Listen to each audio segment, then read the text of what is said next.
Welcome to the Honeyed Leaf, where every cup of tea comes with a story. I'm so glad you're here. If you enjoy gentle mysteries that help you sleep, please subscribe so you never miss a visit to Willowbrook. Tonight, we're returning to the peaceful village, where Clara Whitmore is about to find herself drawn into another gentle mystery. Before we begin, find a comfortable position, close your eyes if you'd like, and let yourself relax. There's nowhere you need to be, nothing you need to do. Just let the story carry you peacefully towards sleep. Now, let's visit Willowbrook together. Chapter 1. The first window December arrived in Willowbrook, with the first real cold snap of winter. Clara loved the way the village looked in early December, before Christmas decorations went up.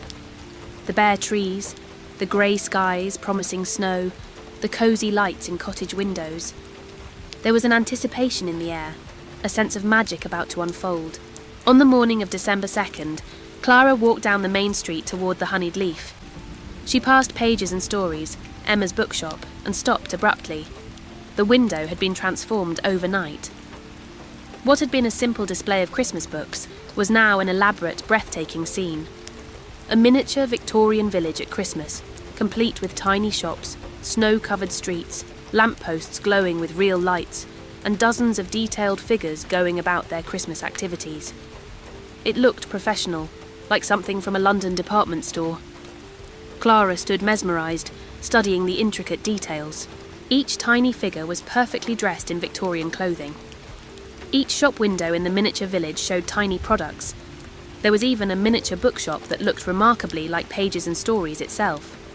The attention to detail was extraordinary. Clara finally pulled herself away and continued to her shop. Throughout the morning, every customer who came in talked about the bookshop window. "Have you seen it?" they asked. "It's absolutely magical." Did Emma do it herself? It must have taken days to create. When Emma herself stopped by at lunch, Clara asked her about it. Emma looked baffled. "I have no idea who did it," Emma admitted. "I closed the shop at 6 yesterday evening. The window was normal, just some books and a few decorations. This morning when I arrived at 8, it was transformed. Someone worked all night to create that scene. But who? And why?" "It's beautiful," Clara said. "Professional quality. Whoever did it has serious skill." "That's what puzzles me," Emma said. "This isn't amateur work. This is the kind of window display you'd see at Harrods or Selfridges. We don't have anyone in Willowbrook with that kind of expertise, do we?" They couldn't think of anyone. The village had talented crafters and artists, but nothing like this. This required specific training, years of experience in professional window dressing. Throughout the afternoon, villagers stopped by the Honeyed Leaf just to talk about the mysterious window. Everyone had theories. A surprise from Emma's family, an early Christmas gift to the village, a travelling artist passing through. But none of the theories quite made sense. The next morning, December 3rd, Clara walked to work via a different route to check on other shops. She passed Midnight Baker and gasped. Lily's window had been transformed too. Another elaborate scene, this time showing a Victorian Christmas bakery in full production. Tiny bakers rolling dough, decorating cakes, pulling bread from ovens. Customers browsing, children pressing their noses to a candy display. And in the centre, a miniature version of Lily herself, decorating a Christmas cake. The detail was astonishing. You could see individual sugar flowers on the tiny cakes, could read the labels on miniature flour sacks. Clara stood in the cold morning air, completely absorbed. Lily emerged from her shop looking amazed. "Clara, can you believe this? I have no idea who did it." "It happened to Emma's bookshop yesterday," Clara told her. "Same thing. An elaborate Victorian scene appeared overnight." "So someone is going around the village, transforming shop windows," Lily said. "But who? And how are they doing it so quickly? These must take hours to create." By mid-morning, word had spread. 2 shop windows transformed in 2 nights. Who would be next? What was the pattern? Why was someone doing this? Clara found herself thinking about it constantly throughout the day. This wasn't vandalism or mischief. This was art, gifted anonymously to the village. That evening, several shop owners stayed late, watching their windows, hoping to catch the mysterious artist at work. But nothing happened. The artist, it seemed, knew they were being watched. December 4th brought the third window. This time, the Chen family's grocery had been transformed, a Victorian market scene bustling with activity. Vendors selling produce, customers haggling over prices, children running between stalls. And in one corner, a detailed miniature of the Chen family themselves, serving customers with smiles. Mr. Chen was overwhelmed. "This is beautiful," he said. "Like something from my childhood in Hong Kong, the busy markets, but mixed with English Victorian style. Whoever did this understands both cultures, understands our story." The mystery deepened. The artist wasn't just creating random scenes. They were personalising each window to the shop and its owners. That required knowledge of the village, of the people, of their histories. Mrs. Pembroke came to the honeyed leaf that afternoon with a theory. "I think it's someone who's lived here a long time," she said. "Someone who knows everyone, knows the shops, knows our stories. But someone with professional training in window dressing. That's a very specific skill set." "It's not a skill anyone in the village has," Clara agreed. "At least not that we know of, unless someone has been hiding an extraordinary talent. Or unless someone moved here after retiring from that profession," Mrs. Pembroke suggested. "Someone who wants to give the village a gift, but prefers to remain anonymous." Eleanor Hartwell, who had joined the conversation, added, "We should make a list. Who in the village has moved here in the last, say, 10 years? Who might have had a career in retail or display design? Who has the physical ability to do this kind of detailed work?" They compiled a list, but it was discouragingly long. Willowbrook had many retirees, people who had moved from cities seeking quiet village life. Narrowing down who might have window dressing skills was nearly impossible. December 5th.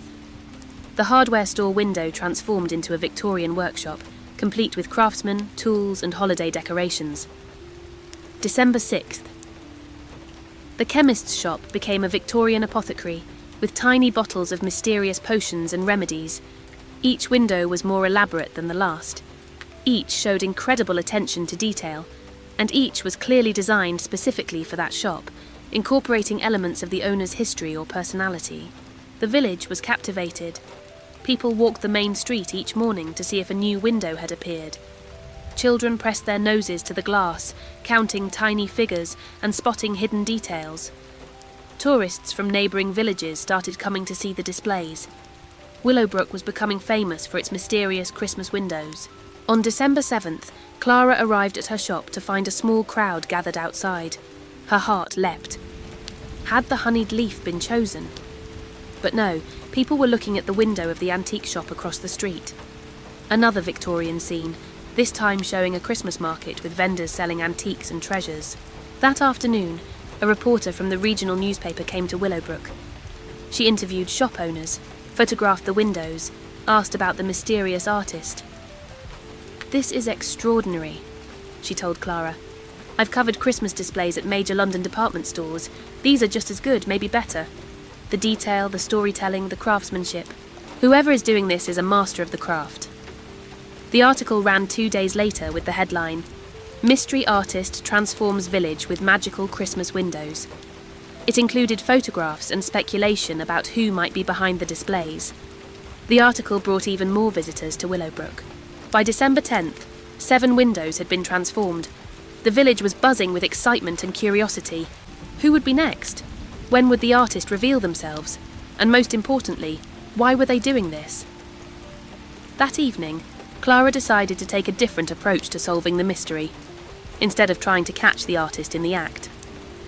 She would study the windows more carefully, looking for clues about who might have created them. She spent an hour after closing walking from window to window, noting details, taking photographs, thinking about what the scenes revealed about their creator. Each window told a story, not just a generic Victorian Christmas, but specific narratives with beginnings, middles and ends. The figures were positioned to show movement, emotion, relationships.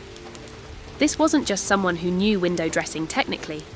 This was someone who understood storytelling, who thought deeply about the scenes they created. Someone artistic, thoughtful, patient, Clara noticed something else. Each window included tiny labels, barely visible unless you looked closely. In the bookshop window, the miniature books had readable titles. In the bakery, the products had names. In the grocery, the produce had price tags. This level of detail suggested someone who believed in perfection, who wouldn't cut corners even on elements most people wouldn't notice, someone who loved their craft deeply. On December 11th, the post office window was transformed, a Victorian mail sorting room, with postal workers handling letters and packages. In the centre of the scene was a beautiful Christmas tree, and under it tiny wrapped presents. Each present had a name tag, and the names were real Willowbrook residents. The current postmistress was moved to tears when she noticed. "They included everyone," she said. "Everyone in the village has a present with their name. Even me, even you, Clara." Look, there's a tiny package that says Clara Whitmore. This personal touch made the mystery even more intriguing. The artist wasn't just skilled. They cared about the village, knew the residents, wanted each person to feel included in this magical Christmas gift. December 12th. The florist's window became a Victorian greenhouse, lush with winter plants and Christmas greenery. December 13th. The butcher's shop transformed into a Victorian Christmas feast preparation scene, with cooks roasting geese and making puddings. Each morning brought a new wonder. Each window was better than the last. And still, despite everyone's efforts, no one could identify the artist. They worked in complete secrecy. Left no evidence, made no mistakes. On December 14th, Mrs. Pembroke came to the Honeyed Leaf with news. "I think I've figured out who it might be," she said. "I'd been thinking about window dressers who might have retired to Willowbrook. I remembered hearing years ago about a woman who moved here from London. She worked at one of the big department stores. I can't remember her name, but she lives out on Maple Lane. Very quiet, keeps to herself. I'm going to ask around, see if anyone remembers more details." Clara felt a surge of excitement. Finally, a real lead. If they could identify the artist, they could thank her properly, could understand why she was giving this gift to the village. But part of Clara also felt reluctant to unmask the mystery. There was something beautiful about the anonymity, about the pure gift of it, about not knowing who to thank, and therefore thanking the universe itself for the magic. That evening, Mrs. Pembroke returned with a name. "Dorothy Ashworth," she said. "That's who I was thinking of. She moved to Willowbrook about 15 years ago, bought a small cottage on Maple Lane. I asked around. People remember her moving here, but no one knows her well. She's very private, doesn't socialise much." "Do you know which cottage?" Clara asked. "Number 7, the one with the blue door and the neat garden. I thought about going to visit her, but I wasn't sure if that would be intrusive. If she's doing this anonymously, perhaps she wants to remain unknown." Clara thought about this. Chapter 2. Finding Dorothy. Clara spent the night considering what to do. Should she visit Dorothy Ashworth? Or should she respect the woman's apparent desire for privacy? By morning, she'd decided. She would visit, but gently, offering thanks without demanding explanations or recognition. Dorothy deserved to know her gift was appreciated, even if she wanted to remain anonymous. That afternoon, December 15th, Clara walked to Maple Lane. Number 7 was easy to find, a small cottage with a blue door and a tidy winter garden. The cottage looked well maintained but modest. Clara knocked, her heart beating fast. After a moment, the door opened to reveal an elderly woman, perhaps in her early 80s. She was small and neat, with white hair pulled back, and wore a cardigan and comfortable trousers. Her eyes were sharp and intelligent, studying Clara. "Yes?" "Mrs. Ashworth, I'm Clara Whitmore. I run the Honeyed Leaf tea shop on the main street. I was hoping I could speak with you for a moment." Dorothy's expression didn't change. "What about?" "May I come in? It's rather cold." Dorothy hesitated, then stepped back. "I suppose so, though I can't imagine what you need to speak with me about." The cottage interior was immaculate and filled with books, art, and beautiful objects. But what caught Clara's attention was a large table near the window, covered with miniature figures, tiny buildings, paints and tools, the evidence of window dressing. Dorothy followed Clara's gaze and sighed. So, you've figured it out? I wondered when someone would. I've been careful, but I suppose nothing stays secret in a village forever. You're creating the window displays, Clara said gently. They're extraordinary. The whole village is talking about them.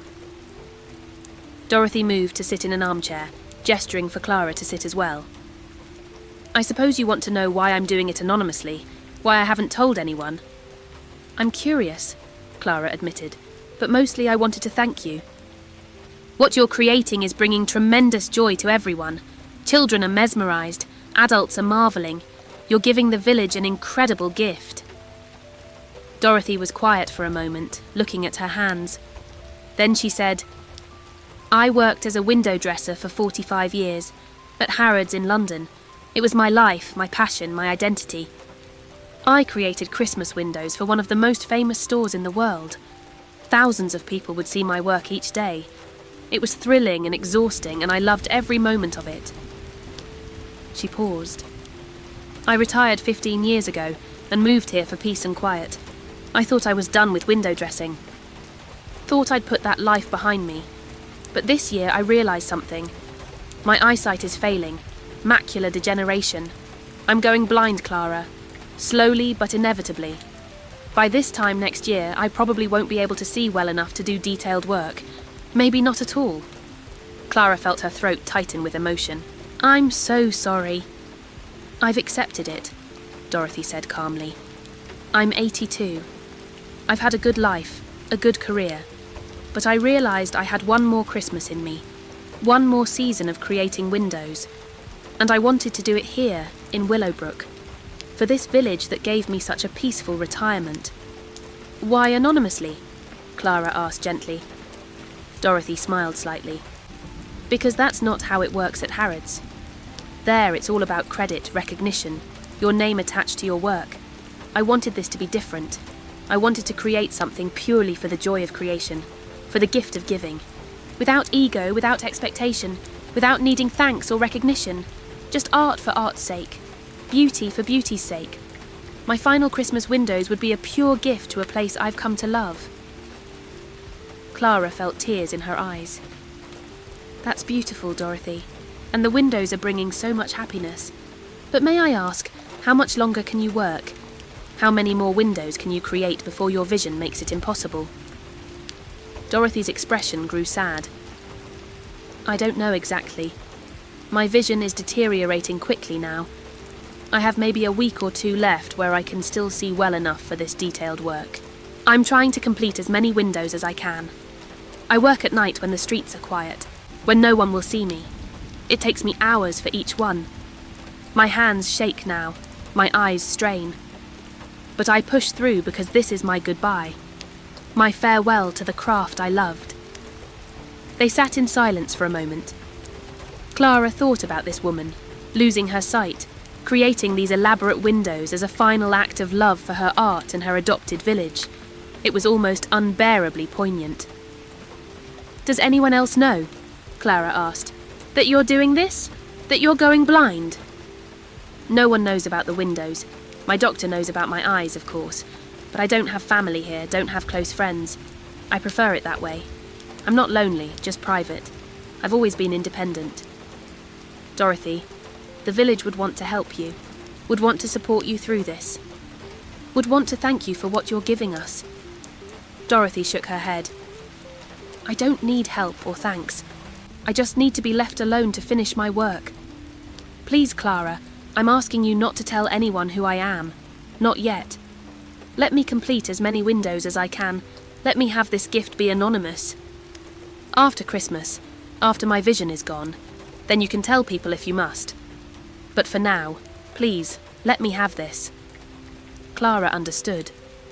Dorothy needed to do this on her own terms, in her own way. I promise I won't tell anyone, not until you're ready. But Dorothy, may I visit you again? May I keep you company, support you in private? You don't have to be completely alone through this. Dorothy looked surprised, then moved. That would be nice. Yes, you may visit. Clara left the cottage feeling both sad and inspired. Dorothy was creating these windows knowing her sight was failing, pushing through pain and difficulty to give the village one last season of magic. It was an act of tremendous courage and generosity. That evening, Clara kept her promise. She told no one about Dorothy. When people asked if she had any theories about the mysterious artist, she simply said she thought it was someone very special. Chapter 3. Supporting Dorothy. The next afternoon, December 16th, Clara visited Dorothy again. She brought tea and some of Lily's pastries.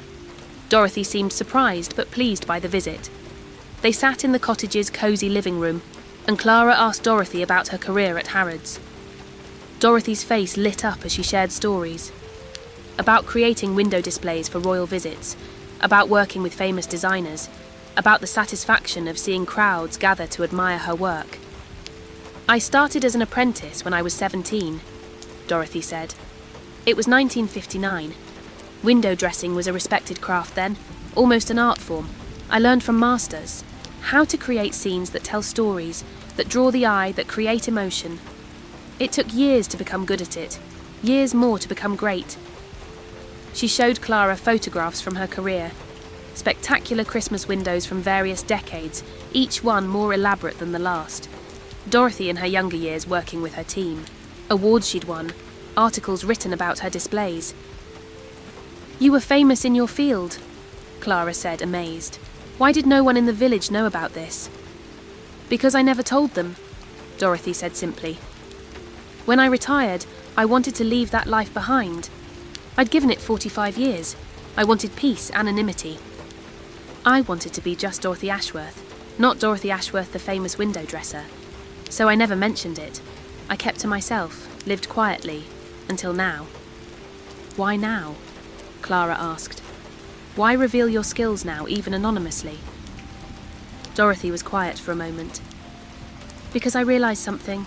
When my sight goes completely, when I can no longer create windows, that part of me will be gone. The work I did at Harrods is gone, dismantled days after Christmas each year. Nothing of my life's work remains. I wanted to create something here, something that would be documented, photographed, remembered. My final windows. A last gift that says I was here. I created beauty. I mattered." Clara understood. Dorothy wasn't just saying goodbye to her craft. She was saying goodbye to her identity, to the person she'd been for most of her life. And she was doing it with grace and generosity, giving rather than grieving. Over the following days, Clara visited Dorothy every afternoon. They would have tea, talk about window dressing, about Willowbrook, about life. Clara learned that Dorothy had never married, had dedicated herself completely to her career. She had no regrets about that choice, but she was facing the end of her life alone. The friendship that developed between them felt natural and comfortable. Clara provided company and support. Dorothy provided wisdom and stories. They needed each other in different ways. Meanwhile, the windows continued to appear. December 17th. The music shop transformed into a Victorian concert hall, with tiny musicians performing. December 18th. The clothes shop became a Victorian dressmaker's, with seamstresses creating ball gowns. December 19th.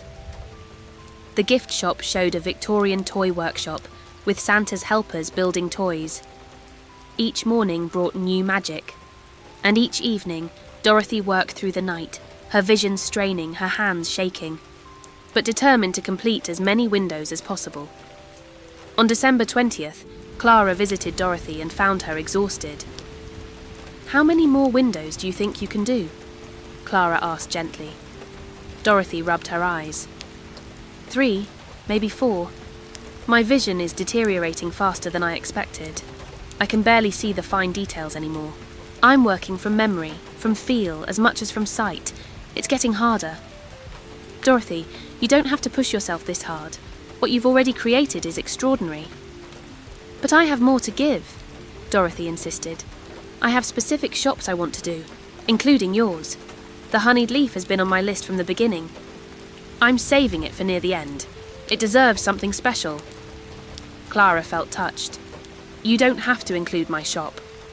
I want to, Dorothy said firmly. You run a special place, Clara, a place of warmth and welcome. I want to honour that.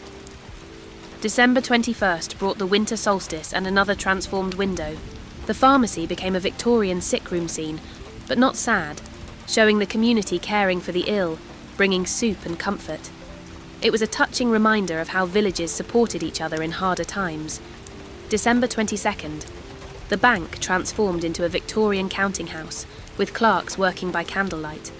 That evening, Clara visited Dorothy and found her in tears. "What's wrong?" Clara asked, alarmed.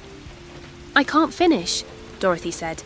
"My vision has deteriorated too much. I can barely see the miniatures anymore. I have maybe 1 more window in me, 2 if I push myself beyond what's safe.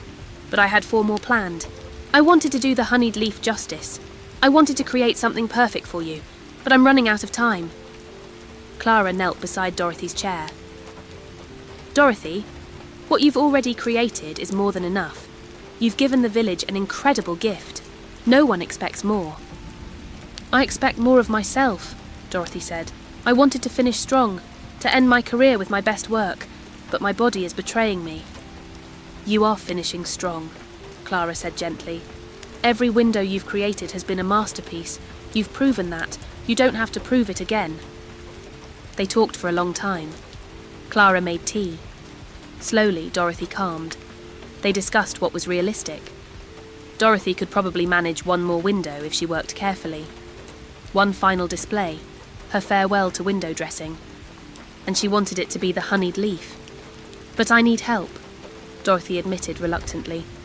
"My hands shake too much now for the finest details. My eyes can't focus on small elements. Would you be willing to assist me, to be my hands while I direct?" Clara felt honoured. "Of course! I would love to help you create your final window." They decided to work together on Christmas Eve. Dorothy would create the scene during the day at her cottage. Then they would install it together that evening after the shop closed. It would be Dorothy's final window, Clara's first experience of window dressing, and a collaboration between artist and friend. December 23rd, another window appeared, the last one Dorothy could complete alone. The church window transformed into a nativity scene, but not a traditional one. A Victorian village nativity, with local people playing the roles, showing how communities recreate sacred stories in their own contexts. It was beautiful and meaningful. That afternoon, Dorothy began planning the honeyed leaf window. She sketched ideas, gathered materials, explained to Clara what she envisioned. "I want to show the honeyed leaf not as it is now, but as it was 70 years ago when it was the post office, Adelaide Grant's post office. But I also want to show it as it is now as your tea shop, past and present together." "How?" Clara asked. "I have an idea," Dorothy said. "A split scene, half the window showing the Victorian post office, half showing the modern tea shop, but with elements that echo across time. A candle in the window in both eras, people gathering for community in both, showing continuity, tradition, the heart of the village enduring." It was a brilliant concept. Clara was amazed. Even as Dorothy's sight failed, her creative vision remained sharp. December 24th, Christmas Eve. Clara closed the honeyed leaf early. She went to Dorothy's cottage at 3 o'clock. They had several hours before dark to work on the miniature scene. Dorothy had already created many elements: tiny Victorian postal workers, miniature tea sets, small figures representing Adelaide and Clara. But the fine details remained, and this was where Clara would help. Dorothy directed while Clara's steadier hands painted, positioned, perfected. They worked in harmony, Dorothy's expertise guiding Clara's execution. As they worked, Dorothy shared more stories, about specific windows she'd created at Harrods, about the satisfaction of seeing a display come together, about the magic of Christmas and how window dressing had let her create that magic for others year after year. "I've had a good life," Dorothy said. Dorothy. "A meaningful career doing what I loved. Not everyone gets that. I'm grateful." Around 6 o'clock, the scene was complete. Dorothy held it carefully, studying it with her failing eyes. "It's good," she said finally. "Maybe the best I've done. Thank you for your help, Clara." They wrapped the scene carefully and carried it to the honeyed leaf. The streets were quiet, most people at home preparing for Christmas. They installed the display in the shop window, working by lamplight. Dorothy positioned everything precisely, adjusted the tiny lights, made final tweaks. When she was satisfied, they stepped outside to see the full effect. The window was breathtaking. The split scene showed Adelaide's post office on the left, filled with Victorian details and Christmas magic. Clara's tea shop on the right, warm and welcoming. And in the centre, where the two scenes met, a candle burned in both eras. The same window, the same light, the same heart of community across 70 years. Dorothy stood looking at it, tears running down her face. "This is it," she whispered. "My last window. My goodbye to window dressing. To the craft I loved for 45 years. It's finished." Clara put her arm around the elderly woman's shoulders. They stood together in the cold December night, looking at the final creation of a master artist. Chapter 4. Revealing the Truth. Christmas morning arrived bright and cold. Clara woke early and went downstairs to see the honeyed leaf window in daylight. It was even more beautiful than she'd realised. The morning sun caught the tiny details, the split scene showing the continuity of community across time. She thought about Dorothy, about her courage, about her generous spirit. Throughout the morning, villagers discovered the new window. By 10 o'clock, a crowd had gathered outside the honeyed leaf. People marvelled at the detail, at the concept, at the way past and present were woven together. "This one's different," Mrs. Pembroke observed. "More personal, more about our village specifically." "I think this might be the last one," Eleanor said. "It feels like a conclusion, like whoever created these windows is saying goodbye." Clara said nothing, keeping her promise to Dorothy. But Eleanor was right. This was the conclusion, the mysterious artist's final gift. That afternoon, Clara visited Dorothy. She found the elderly woman sitting by her window, looking out at the winter day. "How are you?" Clara asked. "Peaceful," Dorothy said. "Tired but peaceful. I did what I set out to do. Created one final season of windows, said goodbye to my craft properly, and made a friend in the process." She smiled at Clara. "Thank you for your help last night. I couldn't have completed that window without you." "It was an honour," Clara said. "Dorothy, what happens now? Are you ready for people to know who created the windows?" Dorothy was quiet for a long moment. "I don't know. Part of me wants to stay anonymous, to let the work speak for itself. Part of me thinks perhaps people should know, so they understand what the windows represent. A final gift from someone saying goodbye to their life's work." "The village would want to thank you," Clara said gently. "Would want to celebrate what you've given us." "I don't need celebration," Dorothy said, "but perhaps it would be meaningful for people to know the story. To understand that these windows were created by someone who was going blind, who was saying goodbye. Perhaps that adds depth to the gift."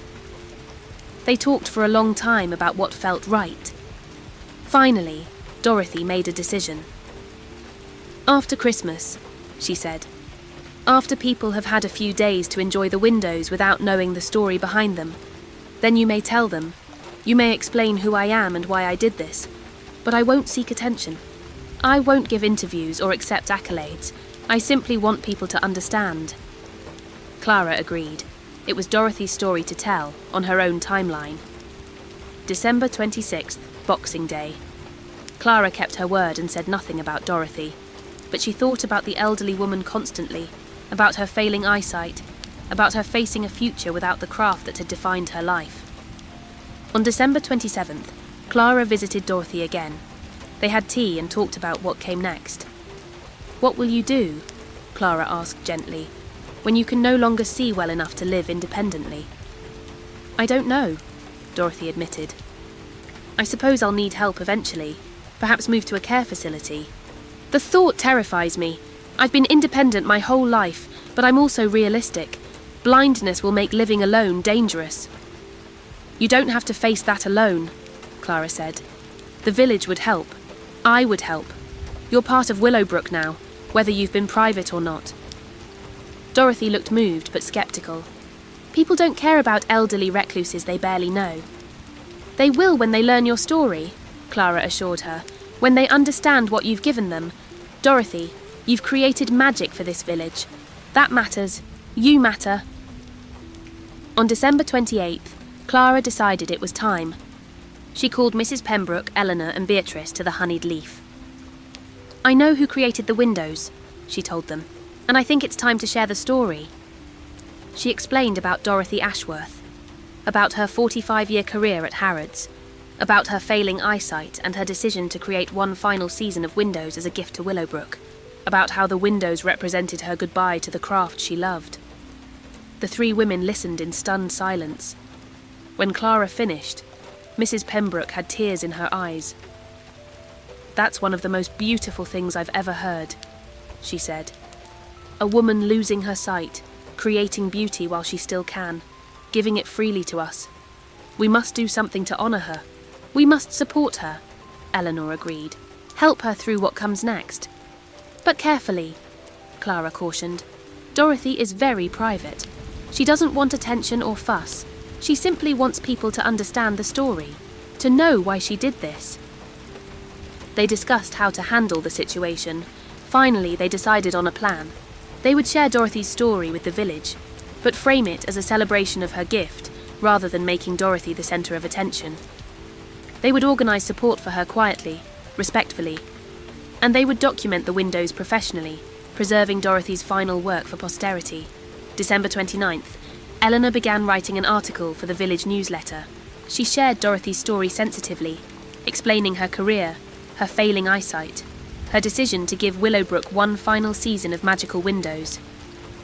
The article would run on December 31st, giving people the full story as the year ended.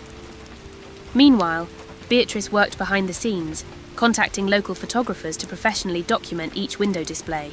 Before they were dismantled after Christmas, these images would be preserved, creating a permanent record of Dorothy's final work. Mrs. Pembroke began organising practical support. She discreetly contacted social services, researched resources for the visually impaired, and gathered information about in-home care options. All of this would be offered to Dorothy when she was ready. No pressure, no demands, just information and support available when needed. On December 30th, Clara visited Dorothy to prepare her for what was coming. The story will be published tomorrow, she explained. People will know who you are, what you did, why you did it. Are you ready for that? Dorothy looked nervous but resigned. As ready as I'll ever be. I just hope people don't make a fuss. I don't want to be treated like a curiosity or a charity case. You won't be, Clara assured her. People will treat you with respect and gratitude. They'll understand the gift you've given. December 31st, New Year's Eve. The newsletter was delivered to every home in Willowbrook. By mid-morning, people were knocking on Dorothy's door.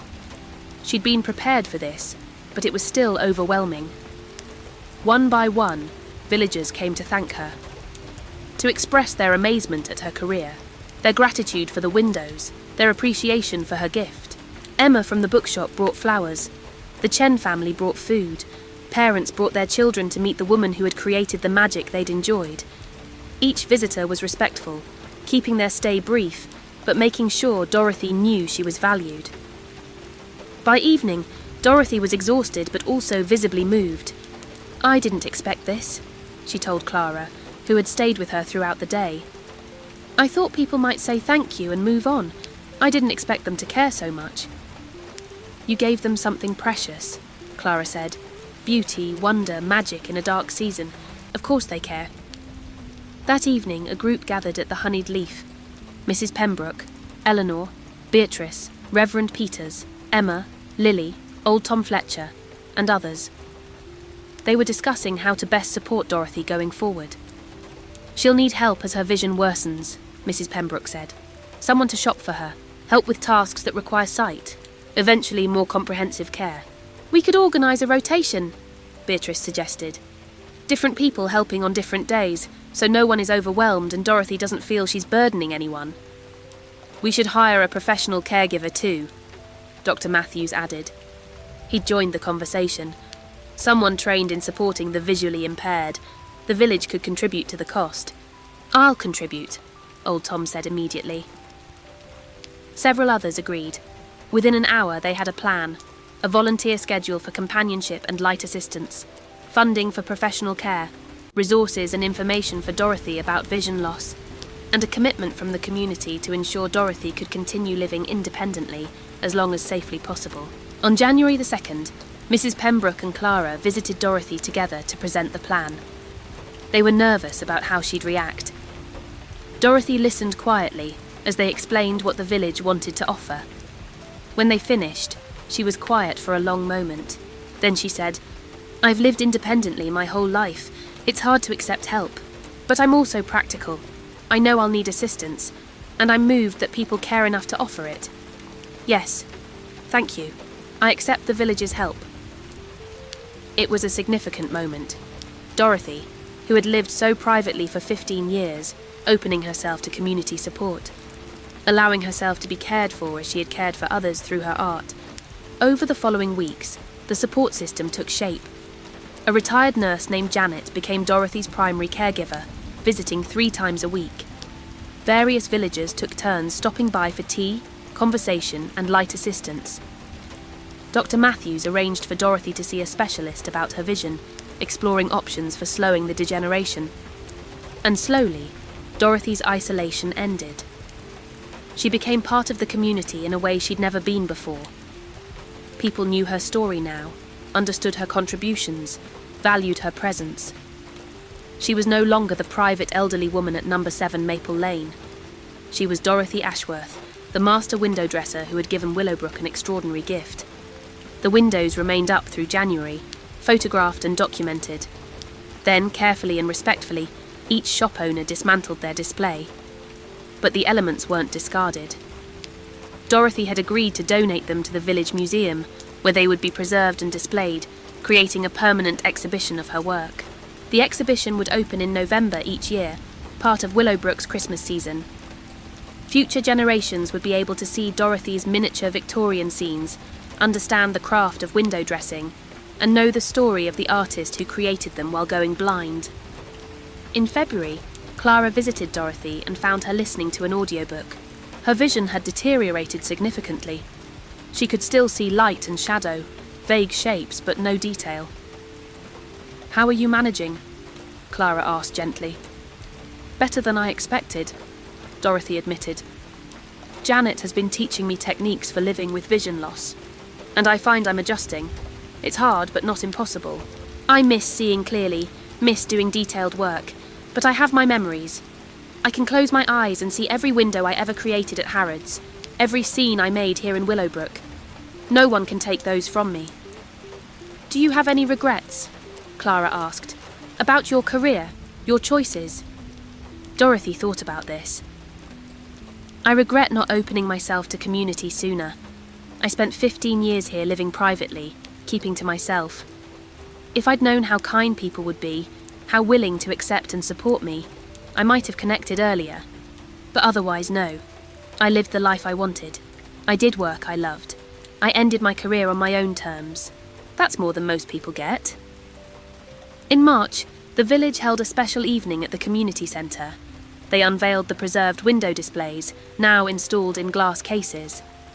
Dorothy attended, guided by Janet and surrounded by friends. She couldn't see the displays anymore, but Clara described them to her in detail. Reverend Peters spoke about Dorothy's gift to the village, about the courage it took to create beauty while facing loss, about the generosity of sharing your gifts freely. Then Dorothy herself spoke briefly. "I worked as a window dresser for 45 years, she said. "I created hundreds of displays, maybe thousands. Most were dismantled within weeks. Nothing remained. But these windows, my final creations, will be preserved. They'll remind future generations that art matters, that beauty matters, that giving freely matters. And they'll remind people that even when we're losing something precious, whether it's our sight, our health, our abilities, we can still create, still give, still matter. Thank you for receiving my gift. Thank you for supporting me. Thank you for showing me that community and connection are possible, even for private old women who thought they preferred solitude." There wasn't a dry eye in the room. As spring turned to summer, Dorothy's vision faded to almost nothing, but she remained engaged with life.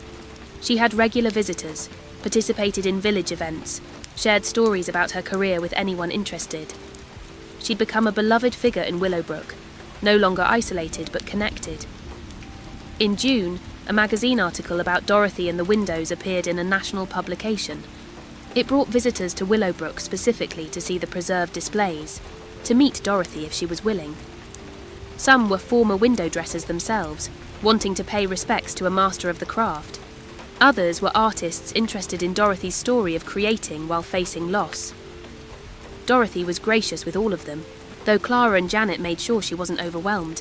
One day in July, a young woman named Sarah arrived from London. She was a window dresser at Selfridge's, only 25 years old. She'd read the article and wanted to meet Dorothy. Clara brought her to Dorothy's cottage. "Mrs. Ashworth," Sarah said nervously, "I'm training to be a window dresser. When I read about you, about your career, about your final windows, I felt inspired. You're a legend in our field. I wanted to thank you for what you've contributed to the craft, for showing that window dressing is art." Dorothy was moved. "Tell me about your work," she said. They talked for 2 hours. Sarah described her displays, her challenges, her dreams for her career. Dorothy shared advice, told stories, passed on techniques. It was a master teaching an apprentice, wisdom passing from one generation to the next. When Sarah left, she promised to stay in touch, to send photos of her work. Dorothy sat quietly after she'd gone, smiling. "That felt good," she told Clara. "Knowing the craft continues, knowing young people still care about creating beauty." In August, Dorothy suggested something to Clara. "I'd like to teach window dressing. Not professionally, I can't see well enough for that. But I could teach the concepts, the principles, the art of storytelling through visual display. Maybe a class at the community centre, for anyone interested." Clara thought it was a wonderful idea. Within 2 weeks, a class was organised. 8 people signed up, ranging from teenagers to retirees. Dorothy taught by describing and directing, while students created small displays based on her instructions. She couldn't see their work, but she could feel the miniatures, could guide their hands, could pass on knowledge from 45 years of experience. The class was a success. Students created small window displays for local shops, bringing colour and creativity to Willowbrook's main street. And Dorothy found new purpose, a new way to contribute even without sight. In September, Dorothy received a letter from Harrods. The new director of visual merchandising had read about her and wanted to honour her contributions. They were creating a hall of fame for their most significant window dressers, and Dorothy would be included. They invited her to London for the unveiling. Dorothy was overwhelmed. "I never expected recognition from Harrods. I thought my time there was forgotten." Clara, Mrs. Pembroke and Janet accompanied Dorothy to London for the event. It was emotional returning to the store where she'd worked for 45 years. Though Dorothy couldn't see the Hall of Fame display, Clara described it to her in detail. Dorothy's photograph, her most famous windows, quotes from colleagues about her artistry. "You mattered," Clara whispered. "Your work mattered. You're remembered." In October, as Willowbrook began preparing for Christmas again, the village announced that Dorothy's window displays would be exhibited each year from November through January. They would become a permanent part of the village's Christmas tradition. Dorothy was honoured but also practical. "Make sure you explain how they were made," she said. "Teach people about the craft. Don't just show the pretty displays. Help people understand the work, the skill, the artistry that goes into window dressing. That's how you keep a craft alive." The village agreed. The exhibition would include information about techniques, materials, the history of window dressing and Dorothy's career.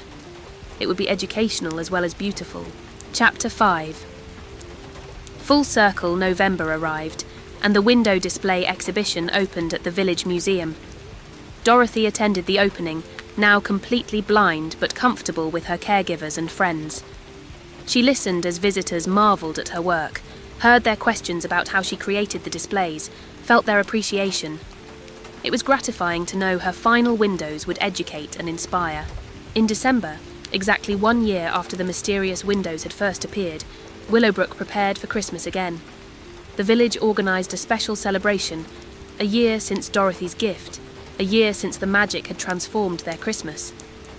Dorothy was invited to light the Christmas tree in the village square, an honour she initially resisted. "I don't need honours," she protested. "The windows were a gift, freely given." "And this is our gift back," Clara explained.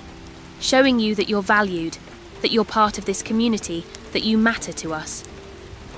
Dorothy finally agreed. On the evening of December the 1st, the village gathered in the square. Reverend Peters spoke about Dorothy's contribution to Willowbrook, about her courage in creating beauty while facing loss, about her generosity in giving her final windows to the village. Then Dorothy, guided to the Christmas tree by Janet and Clara, pressed the button to light it. The tree blazed to life and the crowd applauded. Dorothy stood in the cold December air, unable to see the tree but hearing the joy around her, feeling the warmth of community. Later, at the Honeyed Leaf, a small gathering celebrated. Dorothy, Clara, Mrs. Pembroke, Eleanor, Beatrice, Lily, Emma, and others. They shared tea and memories, talking about the year that had passed since the mysterious windows appeared. "A year ago, I was alone and going blind," Dorothy said. "I was facing that loss in isolation. Now I'm still going blind, the vision is almost completely gone. But I'm not alone. I have friends, support, community, and I have the satisfaction of knowing my final work will be preserved and shared. That's more than I ever expected." "You've given us more," Mrs. Pembroke said. "You've shown us how to face loss with grace, how to create beauty even in difficult circumstances, how to give generously. Those are lessons we'll all remember." Throughout December, the preserved window displays at the museum drew visitors from across the region. People came specifically to see them, to understand Dorothy's story, to appreciate the artistry. The displays became one of Willowbrook's main attractions. On Christmas Eve, Clara visited Dorothy at her cottage. They had tea together, just the two of them, reflecting on the year. "How are you really doing?" Clara asked. "With the blindness, with everything?" "Some days are hard," Dorothy admitted. "I grieve what I've lost. The ability to see faces, to read, to create detailed work. But other days, I'm at peace. I had a good career. I created beauty for 45 years. I ended on my terms with work I'm proud of. And I've learned that there's more to life than what I can see. I can still hear music, taste good food, feel sunshine, have conversations. I can still contribute, still teach, still matter. Blindness has taken my sight, but it hasn't taken my life." They sat in comfortable silence, sipping tea, the friendship between them deep and warm. "Thank you," Dorothy said finally, "for everything, for respecting my privacy initially, for helping me complete my final window, for supporting me this year, for showing me that community is possible, even for private people who thought they preferred solitude." "Thank you," Clara replied, "for the windows, for your story, for your courage. You've enriched all our lives." As Clara walked home through the snowy evening, she thought about Dorothy, about how one person's courage and generosity could touch an entire community, about how creating beauty, even in the face of loss, was an act of hope, about how sharing your gifts freely, without expectation of return, was one of the purest forms of love. In January, Dorothy's window dressing class resumed for a second term. Word had spread, and 12 new students enrolled. Dorothy taught with patience and wisdom, passing on her knowledge to a new generation. Some students were learning for fun, others were considering careers in visual merchandising. All were inspired by Dorothy's dedication to her craft. In February, Sarah, the young window dresser from Selfridges, visited again. She brought photographs of her latest work and described them in detail to Dorothy. "You've improved," Dorothy said after listening carefully. "Your storytelling is stronger, your composition more confident. Keep pushing yourself. Keep learning. The craft needs talented young people who care about excellence." Sarah left with tears in her eyes, grateful for the mentorship. In March, Dorothy celebrated her 83rd birthday. The village threw a small party at the Honeyed Leaf. She was surrounded by friends, by people who cared about her, by the community she'd given her final gift to. It was, she told Clara later, one of the happiest birthdays she'd ever had. As spring arrived, Dorothy's health began to decline. Not rapidly, but noticeably. She tired more easily, moved more slowly. Dr. Matthews monitored her carefully. "Your heart is weakening," he told her gently. "Not immediately dangerous, but something to watch. You should take things easy, rest more." Dorothy accepted this news calmly. "I'm 83 and blind. I've had a good life. Whatever comes, I'm ready." But she wasn't ready to stop living. She continued teaching her class, receiving visitors, participating in village life. She'd spent too many years in isolation. Now that she'd discovered community, she intended to embrace it fully for however long she had. In May, Dorothy made a decision. She asked Clara to help her write her memoirs. "I want to document my career," she explained. "The windows I created, the techniques I used, the philosophy behind my work, not for publication necessarily, but for preservation. So the craft isn't lost, so young window dressers can learn from my experience." They worked on it together several times a week. Dorothy dictated while Clara typed. Stories from 45 years at Harrods emerged. Famous windows, challenging projects, lessons learned, wisdom gained. It was a comprehensive record of a master craftsperson's career. By August, the memoir was complete. Dorothy arranged for copies to be sent to major department stores, to schools that taught visual merchandising, to museums focused on retail history. Her knowledge would be preserved and shared, benefiting future generations of window dressers. In September, Dorothy's health declined more noticeably. She spent more time resting, less time going out. But her spirit remained strong.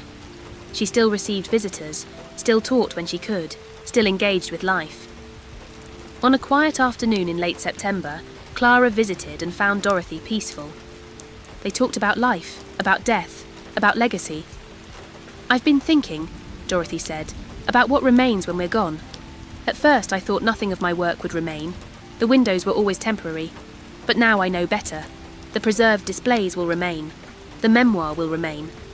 The students I've taught will remember and carry forward what I shared. Most importantly, the kindness and community I've experienced this last year will ripple forward. You and others learned something from supporting me.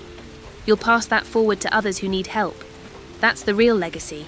Not the windows, but the connections, the caring, the community." Clara felt tears on her cheeks. "You've given us so much, Dorothy. And you've given me just as much," Dorothy replied. "A year of friendship, support, and belonging after a lifetime of solitude. That's an extraordinary gift." They sat together in the autumn afternoon, two friends comfortable in silence, knowing that some connections transcend words, that some gifts are simply the gift of presence and care. Thank you for visiting Willowbrook tonight and sharing Dorothy's story. Sometimes our greatest gifts come from our most difficult moments. Sometimes creating beauty in the face of loss is the most courageous act of all. And sometimes opening ourselves to community, even when we've preferred solitude, leads to the richest connections. May you carry Dorothy's courage with you into sleep, knowing that what you create and share matters, that your gifts touch lives in ways you may never fully see. Rest well, dear friend, until we meet again at the Honeyed Leaf. Good night.